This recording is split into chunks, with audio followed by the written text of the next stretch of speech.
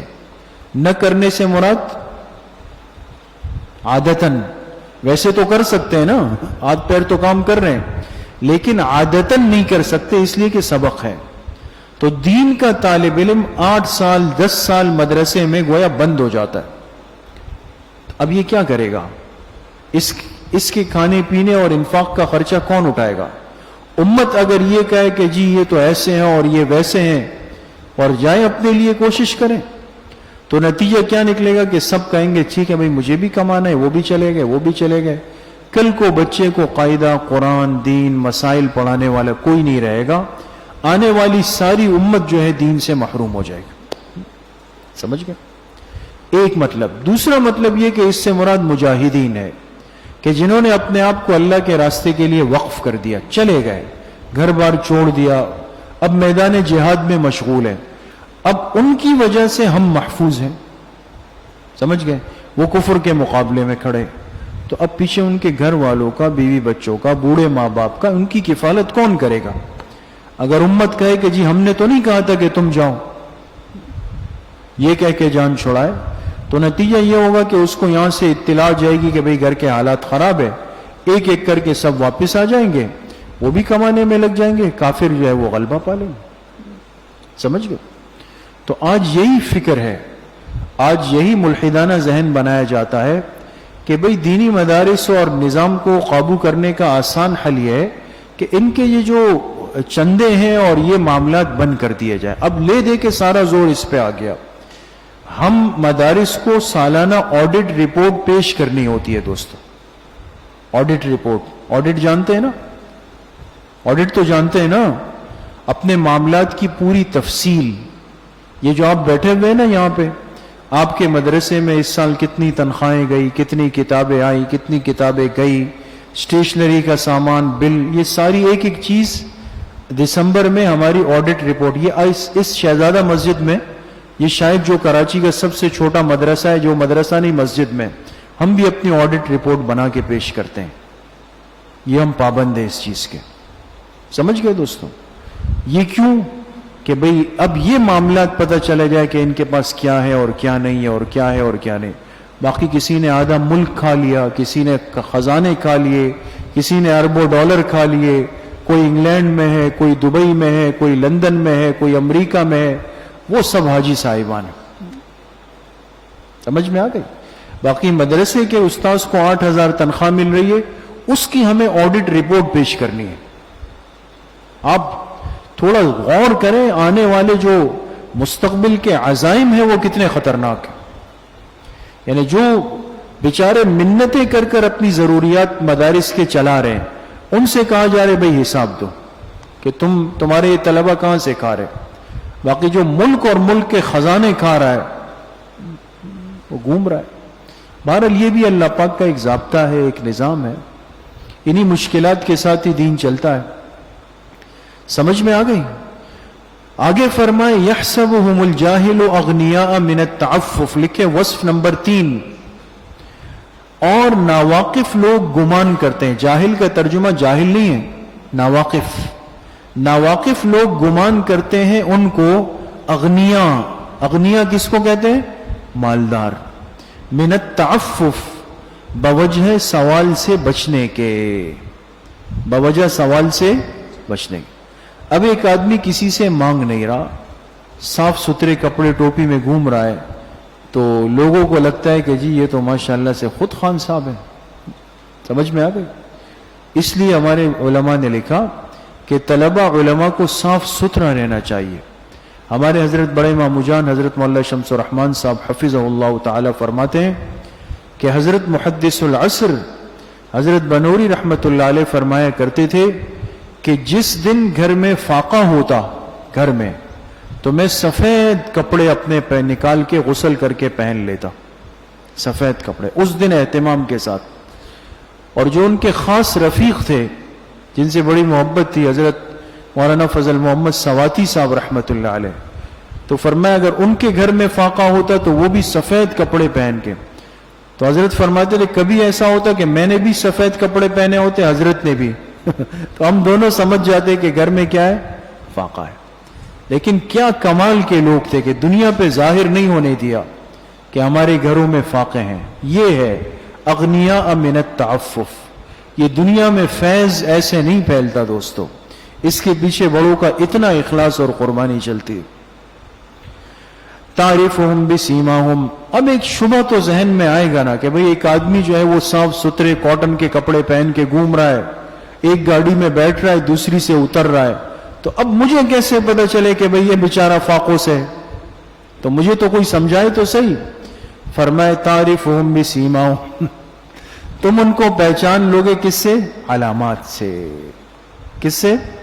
علامات سے۔ نشانیاں ہیں نا، انسان کو اللہ پاک ایک فہم دے دیتے ہیں، انسان سمجھ جاتا ہے، ان کو نشانیوں سے پہچان لوگے۔ لا يسألون الناس الحافا۔ وصف نمبر 4، وصف نمبر 3 لکھا تھا آپ لوگوں نے یحسبهم الجاہل کے نیچے، لا يسألون الناس الحافا، اور یہ لوگوں سے نہیں مانگتے۔ الناس کے بعد لکھے شیئن، کچھ بھی سوال نہیں کرتے۔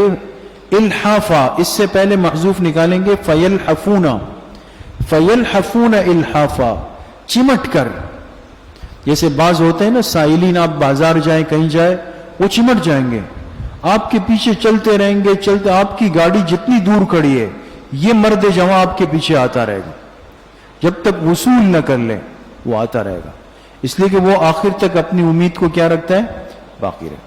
ہمارے حضرت شیخ پیر ذوالفقار صاحب دامت برکاتہم نے جہاں دعا کے آداب لکھے ہیں نا، تو حضرت نے اس میں یہی مثال دی کہ دعا اس حد تک مانگے جیسے آج کل کا سائل آخری حد تک انسان کے پیچھے آتا ہے۔ ہاں اللہ ہے کہ پھر آپ نے گاڑی سٹارٹ کی چلے گئے تو پھر وہ واپس جائے گا، ورنہ نہیں جائے گا۔ وما تنفقوا من خیر، اور جو تم بھی مال خرچ کرو گے فإن اللہ بہ علیم، تو اللہ اس سے باخبر ہے۔ الذین ينفقون اموالهم باللیل والنہار، لکھیں تعمیم در انفاق، تعمیم در انفاق، خرچ کرنے میں عموم ہے، یہ نہیں کہ جی رمضان میں کرنا ہے اور عید الفطر میں کرنا ہے اور شب برات میں کرنا ہے، یہ ایسا نہیں ہے۔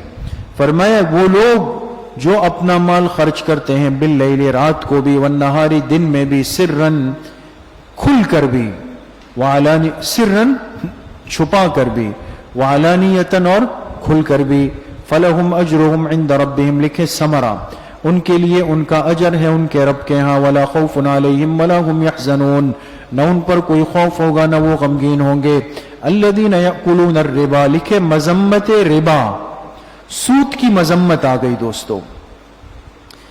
فرمائے جو لوگ سود کھاتے ہیں، لا یقومون، یہ لوگ نہیں اٹھیں گے، نیچے لکھے من القبور، قیامت کے دن اپنی قبروں سے نہیں اٹھیں گے، الا، مگر اس حالت میں، کما یقوم الذی، اس کے نیچے لکھے نتیجہ، سود خور کا نتیجہ کیا ہوتا ہے؟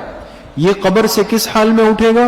کما یقوم الذی یتخبطہ الشیطان من المس، اس شخص کی طرح اٹھے گا کہ جس کو خبتی بنا دے، یتخبطہ، خبتی جانتے ہیں؟ پاگل، مجنون، دیوانہ، جس کو خبتی بنا دے الشیطان، جن، من المس، لپٹ کر، کیا کر کے؟ تو آپ نے دیکھا ہوگا خدا نخواستہ کسی پہ جنات آ جائیں تو یہ کیا کچھ بول رہا ہوتا ہے نا، بیچارہ اپنے اختیار میں نہیں ہوتا. یا یہ کہ جس کو شیطان جس کا دماغ خراب کر دے، اس کو پاگل کر دے، تو آپ دیکھیں ایک پاگل آدمی اگر راستے میں جا رہا ہو تو وہ کیا کرتا ہے؟ کبھی اس کو گالیاں دے رہا ہے، کبھی ادھر پتھر مار رہا ہے، کبھی اپنے آپ سے باتیں کر رہا ہے، نہیں اس طرح. تو یہ سود خور جب قبر سے اٹھے گا نا تو پاگلوں جیسی حرکتیں کرتا ہوا اٹھے گا. اعاذنا اللہ منہم. ذالک بانہم، لکھے سبب انجام. یہ انجام کیوں ہوا اس کا؟ فرمایا یہ اس لیے کہ بانہم قالوا، یہ وہ لوگ تھے جو کہتے تھے انما البیع مثل الربا، کہ بیع تو سود کی طرح ہے. بیع کس کو کہتے ہیں؟ خرید و فروخت نا، تجارت. کہتے تھے تجارت تو سود کی طرح ہے، دونوں میں کوئی فرق ہی نہیں ہے. وَأَحَلَّ اللَّهُ الْبَيْعَ، رد، اللہ نے ان کی بات کو رد فرمایا. فرمایا اللہ نے بیع کو حلال فرمایا، سود کو حرام فرمایا. فَمَنْ جَاءَهُ مَوْعِظَةٌ مِّن رَبِّهِ، بیان مستفیدین، پس آ جائے جس کے پاس موعظۃ، نصیحت اس کے رب کی طرف سے، فَانْتَہَا، اور وہ رک جائے، پتہ چلا سود حرام ہے فوراً رک گیا، تو فَلَهُ مَا سَلَفَ، تو اس کے لیے ہے جو کچھ وہ پہلے گزار چکا. لکھیں قبل التحریم، قبل اس حرمت سے پہلے جو معاملات ہو چکے نا وہ تو ہو گئے، اس پر سزا نہیں ملے گی. وَأَمْرُهُ إِلَى اللَّهِ، اور اس کا معاملہ اللہ کے حوالے. وَمَنْ عَادَ، اور جو دوبارہ لوٹ جائے، جو کیا کرے؟ عادہ کے نیچے لکھے إِلَى هَذَا الْقَوْلِ وَالْفِعْلِ، إِلَى هَذَا الْقَوْلِ وَالْفِعْلِ، کیا مطلب؟ جو لوٹ جائے. اب دیکھیں سود حرام ہے پتہ چل گیا، لیکن یہ آدمی قولاً بھی فعلاً بھی دوبارہ سود کی طرف گیا. قولاً کیا ہے کہ نعوذ باللہ لوگوں سے کہتا ہے نہیں نہیں سود تو حلال ہے، یہ قولاً ہے. اور فعلاً کیا ہے کہ سود کے معاملات کر رہا ہے. تو فاولئک اصحاب النار، یہ جہنمی ہے اور جہنم میں ہمیشہ رہے گا، اس لیے کہ اس نے حرام کو حلال کہا ہے، اور حرام کو جان بوجھ کے حلال کہنے والا کیا ہے؟ کفر میں چلا جاتا ہے. یمحق اللہ الربا ویربی الصدقات، انجام سود، اللہ سود کو مٹاتے ہیں. ویربی الصدقات، انجام صدقات لکھیں، اور اللہ صدقات کو بڑھاتے ہیں. واللہ لا يحب كل کفار اثیم، اور اللہ تعالیٰ پسند نہیں کرتے ہر ناشکر اور گناہگار کو. ایک ترجمہ تو یہ ہے، کفار کہتے ہیں ناشکرے کو اور اثیم کہتے ہیں گناہگار. استاد صاحب فرماتے ہیں کفار مستحل، جو سود کو حلال سمجھتا ہے، سود کو حلال، اور اثیم جو مرتکب ہے یعنی سود کھانے والا ہے. اوپر بات آ گئی نا، قولاً بھی اور فعلاً بھی.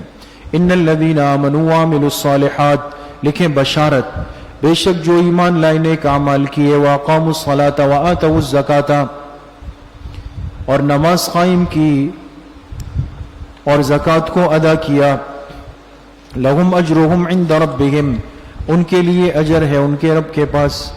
تو 5 منٹ میں رکوع پورا کیے.